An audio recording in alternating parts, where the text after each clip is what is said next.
What if it was possible to have local, fresh groceries delivered right to your door? Think of all the free time you'd have. Well, Instacart gives unlimited grocery delivery for one low monthly fee. Forgot that special ingredient in your favorite dish? Instacart can deliver it to your front door in as fast as 1 hour. You can shop multiple stores, see deals in your area, and save time and money. I've been using Instacart for over 3 years. I started using them in Arizona, and I'm using them here in Florida. I love the time-saving convenience. They pick the freshest products, and they keep my eggs safe too. To receive your first delivery free, follow the link in the show notes so that Instacart knows that we sent you and to help support the show. Instacart. Never step foot in a grocery store again. It's here, our Empowered Within bonus clips and behind-the-scenes videos from podcast episodes. You can check out the pre-show, the post-show, and everything in between that doesn't actually make it into the podcast episodes. Head over to jenniferpilates.com, click podcast, and click watch videos, and you can watch never-before-seen podcast videos. Enjoy 15% off with this promo code EPWVideo15. Sit back, relax, and enjoy today's show.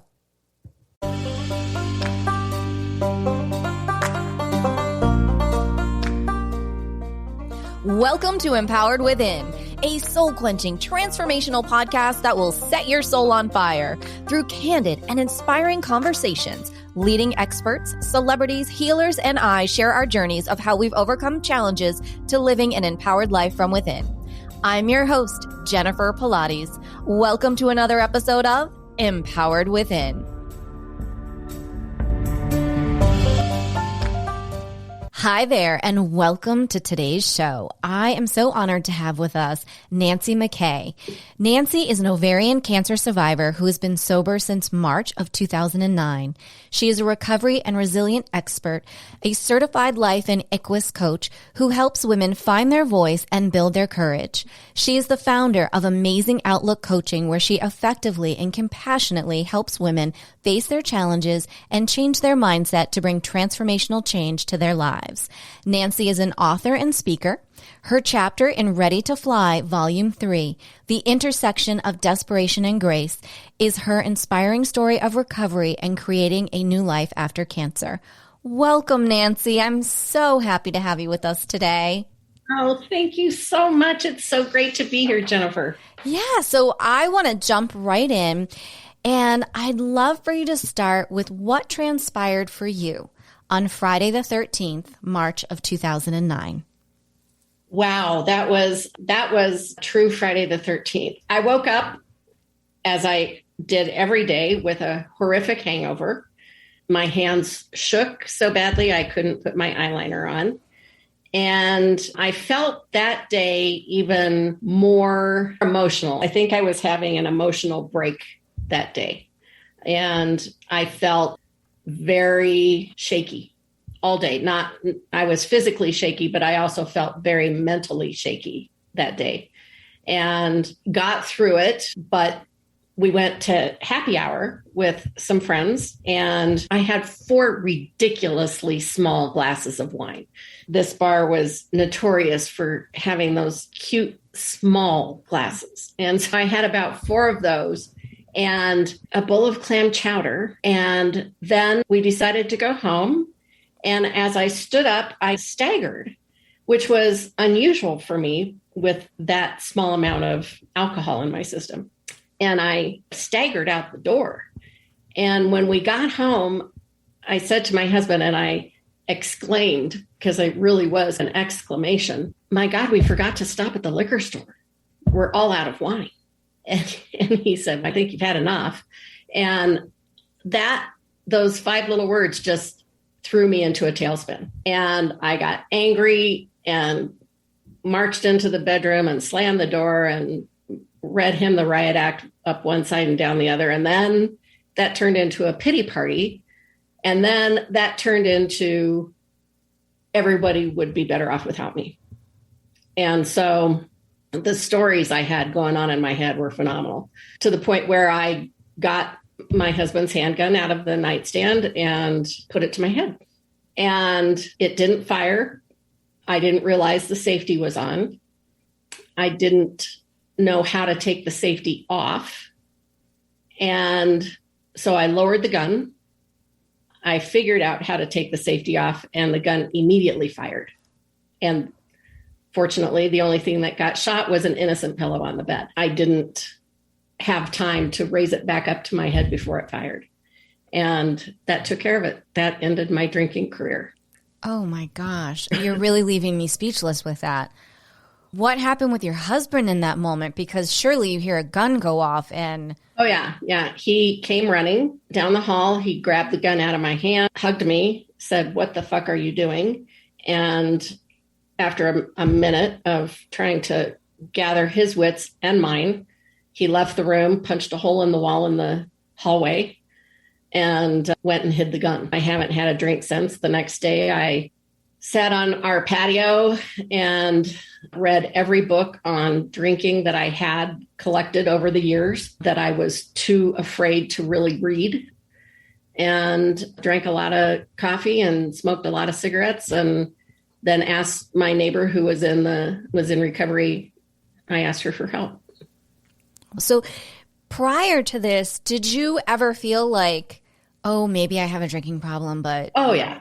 Okay. Yeah. You suspected that something wasn't quite right. I was always a party girl. I started drinking in high school, and I was a party girl. And the only thing that interrupted that early on was I got married at 19, and my husband didn't drink much. We just didn't drink much. And my drinking basically stopped for a couple of years until I got divorced. And then I started partying again. And I drank just like everybody else did for a long time. And then in my 40s, I started drinking more. I met my husband. We were best drinking buddies, and all of our friends drank just like us.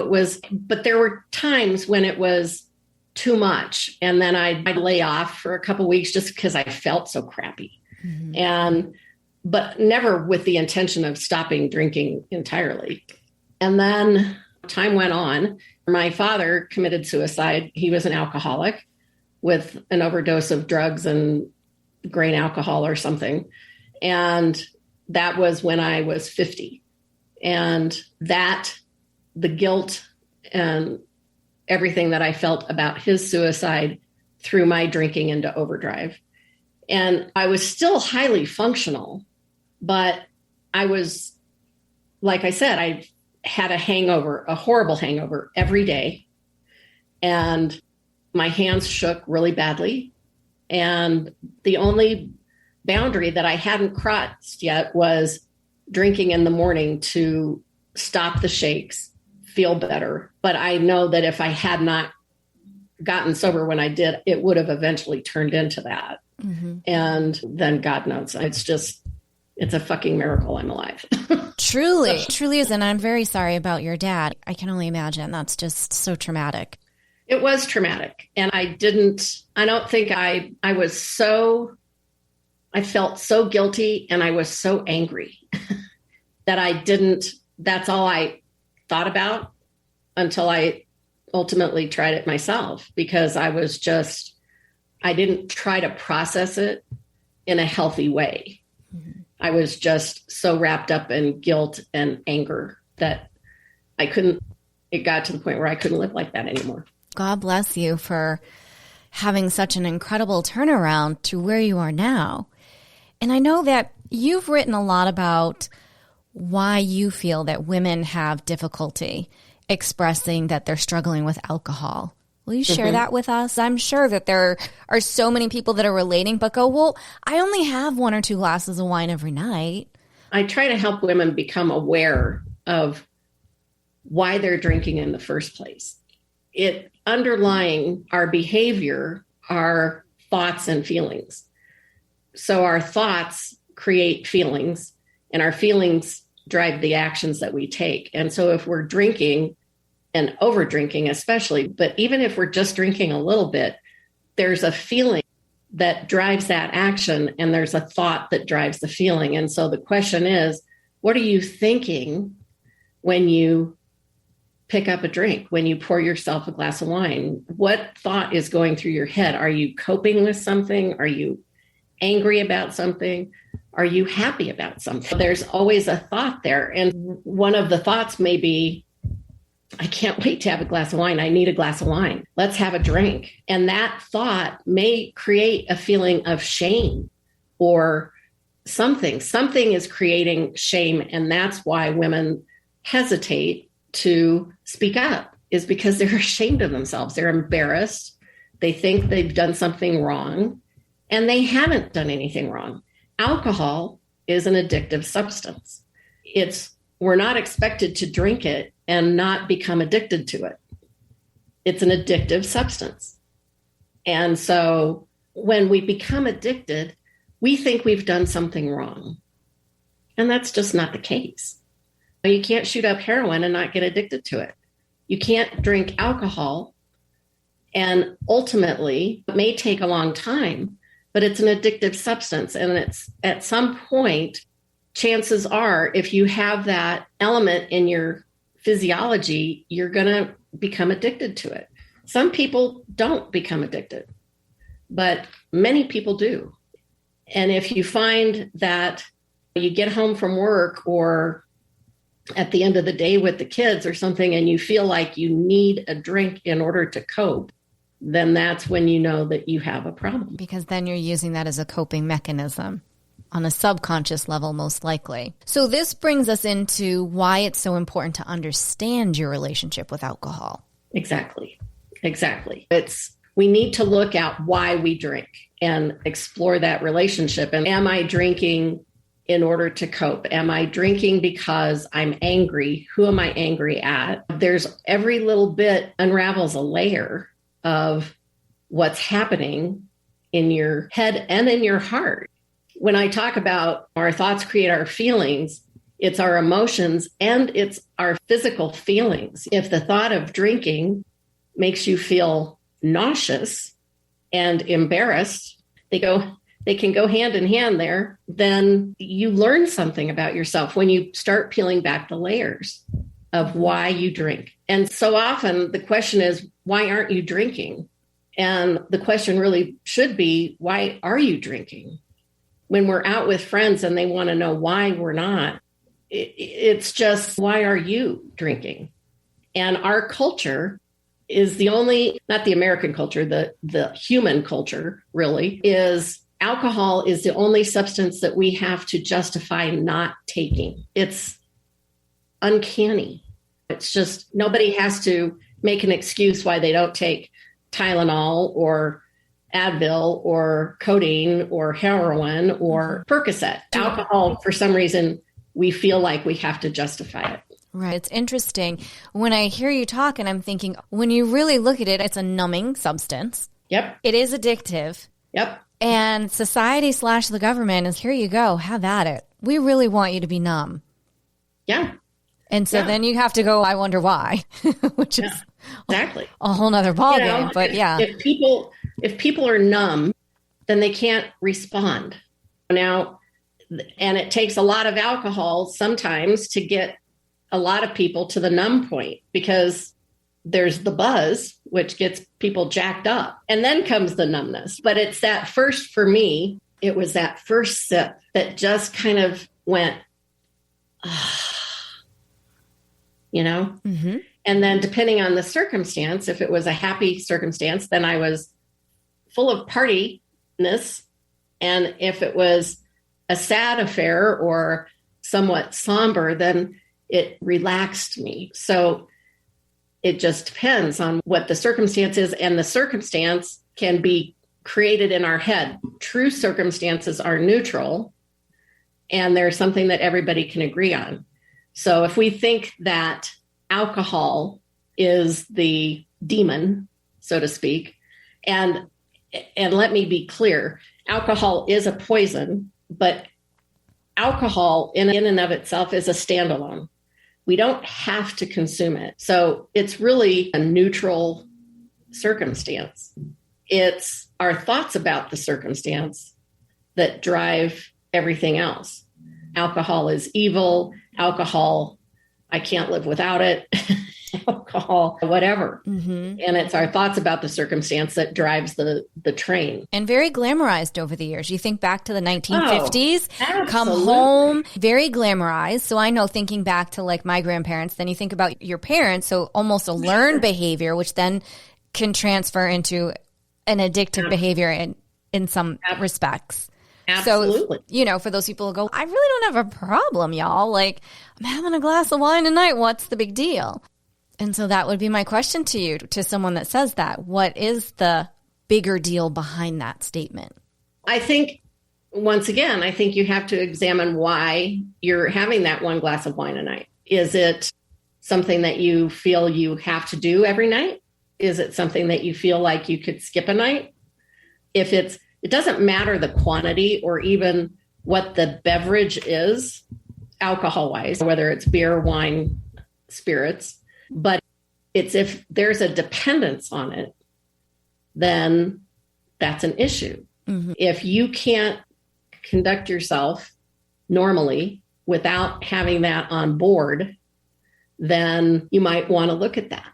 It doesn't necessarily mean that you have a problem, but you might just want to explore why you feel it's necessary to have that drink every night, or zone out watching Netflix, or have 3 pieces of chocolate, or gamble every night, or whatever. An addiction is an addiction is an addiction. Right. We have to look at why. What's it? Yeah, that's really great. And how do you do that approach with your coaching? So I do that by doing thought work. I work with my clients on their mindset, and we do this work called the model that does help us lay out what the circumstance is, what our thoughts are about the circumstance, how it makes us feel, what we do because of how we're feeling, and what are the results that we get. And it's a very clean way to take a look at what your thoughts are about what's happening in your life. When I got cancer, I could have thought, why me? Now, for some reason, and this was before I had any coach training, but for some reason, I never thought that. It was, why not me? Statistics aren't necessarily in my favor. But so you think about cancer being the circumstance, and then it's your thought. I'm going to die. Why not me? Why me? Whatever. And that is going to make you either accepting. So I was accepting. But it could have made me, if my thought was screw cancer or why me, then it would have been anger. And anger would have driven a different action completely. And it would have created all kinds of turmoil in my body.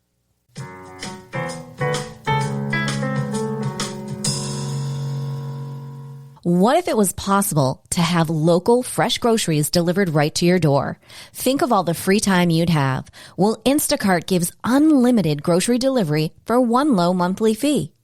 Forgot that special ingredient in your favorite dish? Instacart can deliver it to your front door in as fast as 1 hour.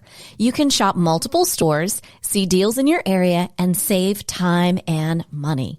I've been using Instacart for over 3 years. I started using them in Arizona, and I'm using them here in Florida. I love the time-saving convenience. They pick the freshest products, and they keep my eggs safe too. To receive your first delivery free, follow the link in the show notes so that Instacart knows that we sent you and to help support the show. Instacart. Never step foot in a grocery store again. Eating better is the key to better health, and Mother Nature offers us all the right ingredients. Eating a healthy, balanced diet that includes plenty of fruits and vegetables isn't always easy in today's lifestyle. That's why Juice Plus offers Mother Nature's gift in convenient, easy-to-consume products that are as close to nature as they possibly could be. Plant-based nutrition from fruits and vegetables has been demonstrated by science to give your body the building blocks it needs to help you look better and feel better and live a longer and healthier life.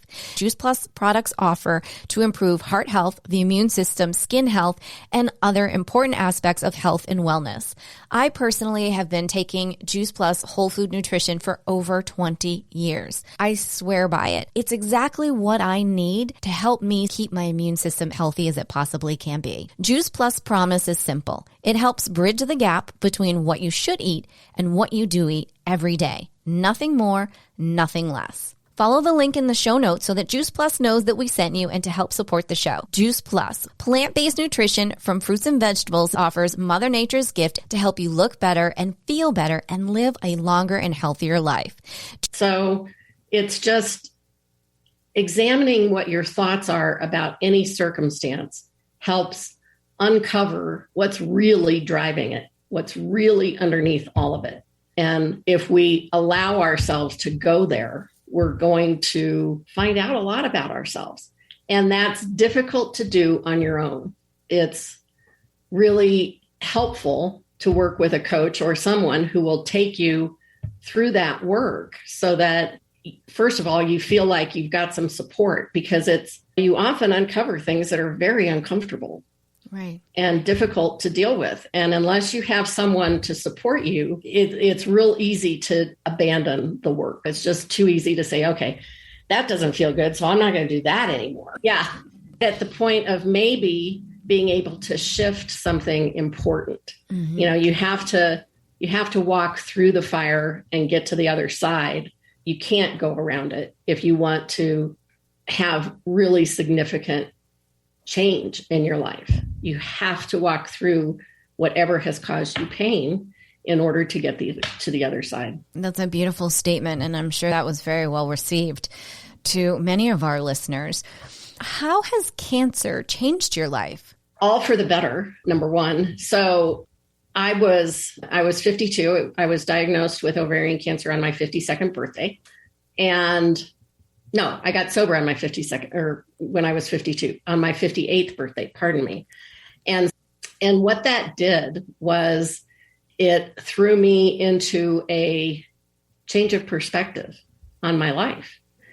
And at the time, I had a really good job with a great company, worked with some great people, and I was miserable as hell. And it had nothing to do with the cancer. It had everything to do with what I was doing for a living. And I just felt it was like, is this all there is? And it made me go back into the self-development pool. And so I started reading everything that Brene Brown had written. I took a class with her, and I did a bunch of stuff. And finally, I came across Martha Beck and decided to enroll in her coach training. It was just from then on, I was all in. That was when I think I had turned 61 by that point, by the time I started training with her. And I've never looked back. I retired from my corporate job in 2019, and I'm going to be 65 in a few weeks, and I couldn't be happier. It's just been a total change of lifestyle for me, and a total change of thought process. And people were looking at me like, what, are you nuts? You're supposed to be retiring, not starting a new career. And I was like, that's what you do, you, I'll do me. Right. And this is what I'm doing. And I don't ever anticipate really retiring, because I love what I'm doing. And so I'll do it for as long as I possibly can.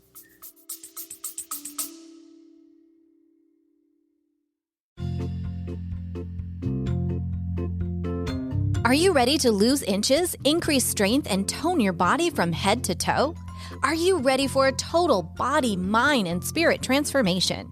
I am excited to announce that I am launching my exclusive 8-week Pilates Return to Life training program.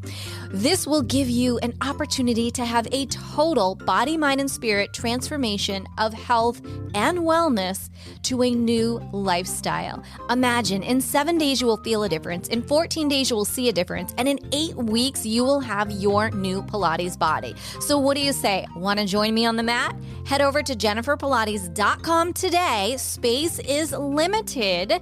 Use this special promo code EW and the word special, EW special, to receive $200 off while space is available. Head on over to jenniferpilates.com and I'll see you on the mat.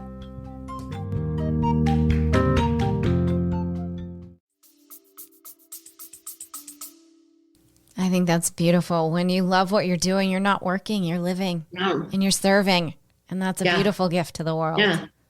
Yeah. And my passion is to help anyone, but I focus on women. I would help anyone who needs help quitting drinking, looking at their relationship with alcohol. Mm-hmm. It's so important to me.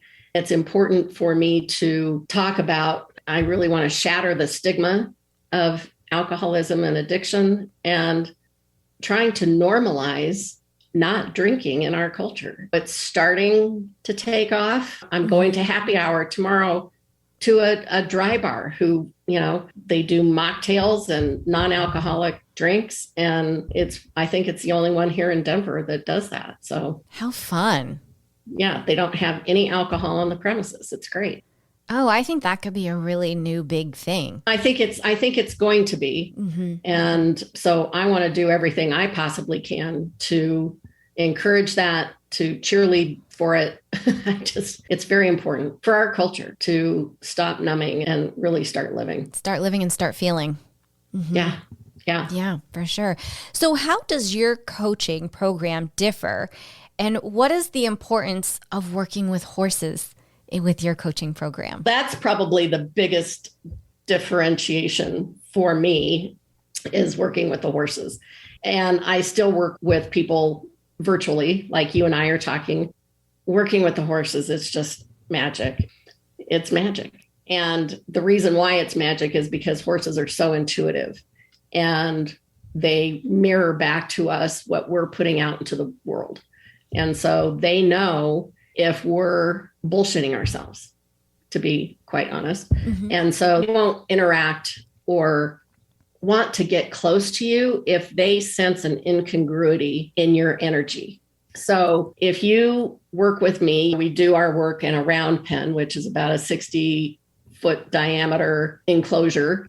And so if you come into the round pen and you're like, I don't have any problem, nothing's bothering me, everything's great. My first question is, why did you hire me? But then the second question I would have, is that true?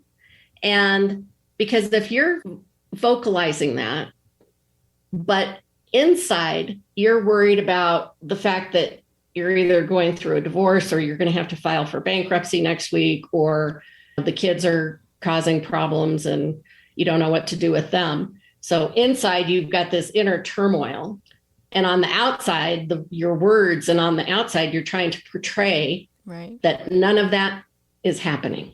So there's an incongruity there. Mm-hmm. The horse picks up on that. The horse can sense that incongruity in your energy. And as a result, they won't want to connect with you. Wow. Because they won't trust you. And so it's fascinating that if you're telling me one thing over here, everything's great, and the horse is on the other side of the round pen, then I know I need to ask some deep questions. I need to do some digging. I've got my work cut out for me here. And it's not until we land on our truth energetically. You don't have to say, oh, okay, let me tell you what's really going on. You don't have to say the words to me. All you have to do is go, I'm lying. That's not true. This is true.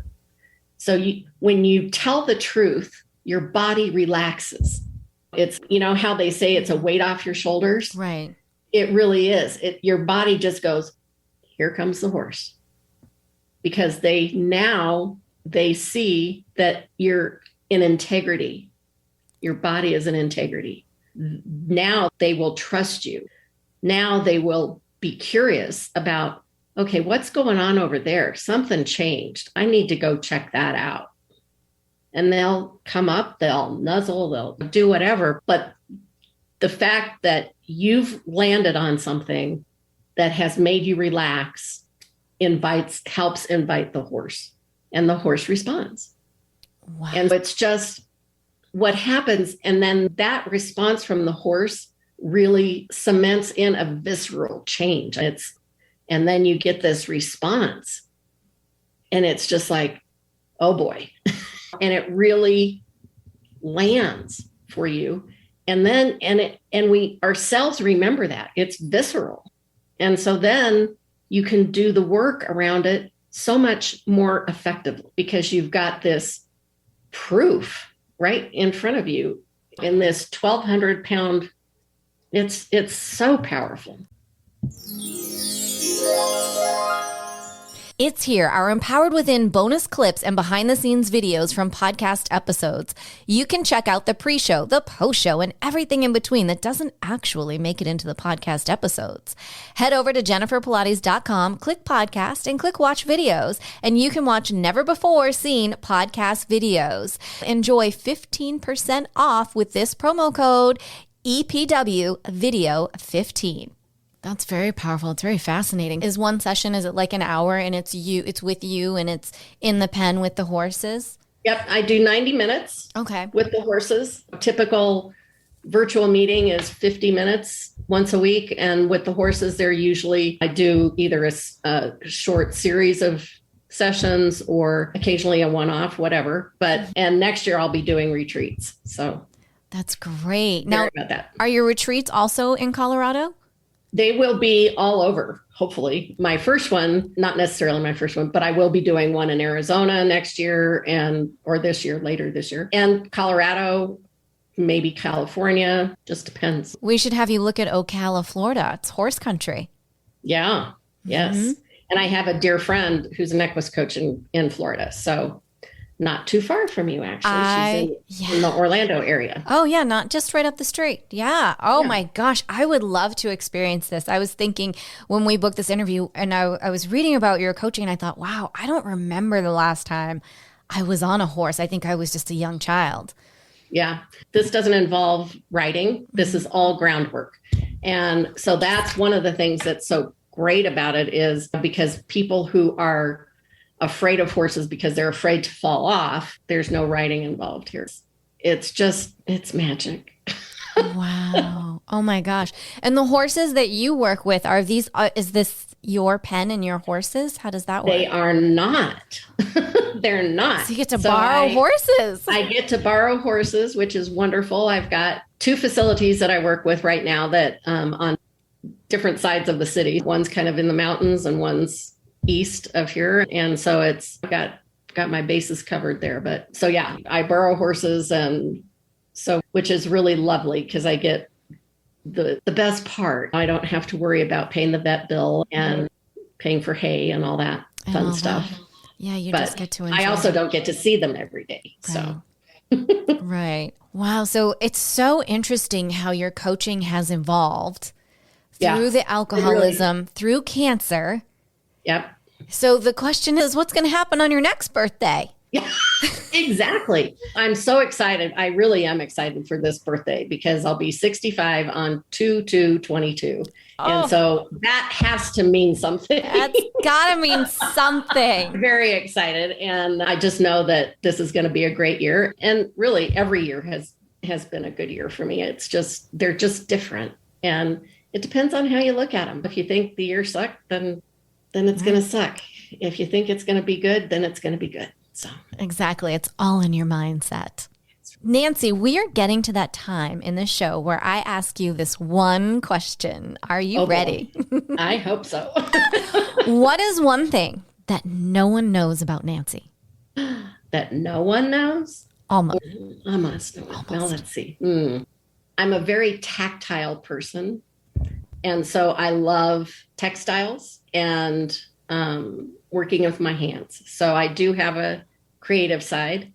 I am a weaver, although I haven't done any weaving for a few years, ever since I got busy with training to be a coach. And I also do needlepoint. So I love working with my hands. I love creating beautiful things. I used to be a kitchen and bath designer.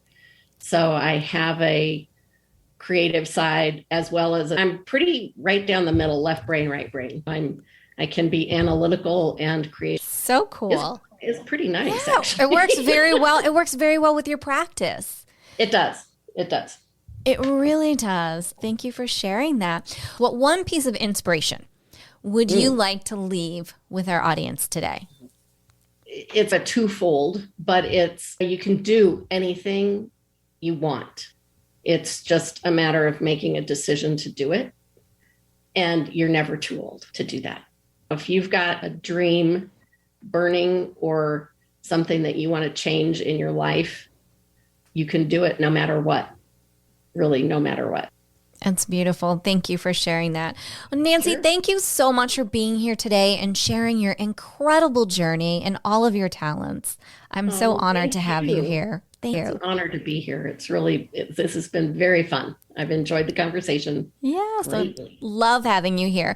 And for our listeners, all of Nancy's contact information will be over in the show notes. You can hop over to jenniferpilates.com and you can connect with her, learn more about her coaching and how she works with horses, and even pick up her book over there. So once again, thank you so much, Nancy, for being here. This has been so much fun and so informative and very valuable. Thank you. Oh, you're so welcome. Thank you very much. You're welcome. Well, as we say, until next time.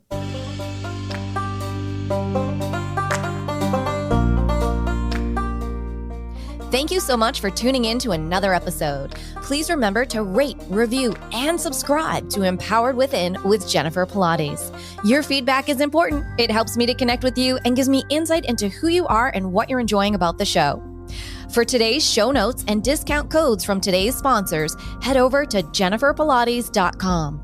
Until next time, may you live an empowered life from within.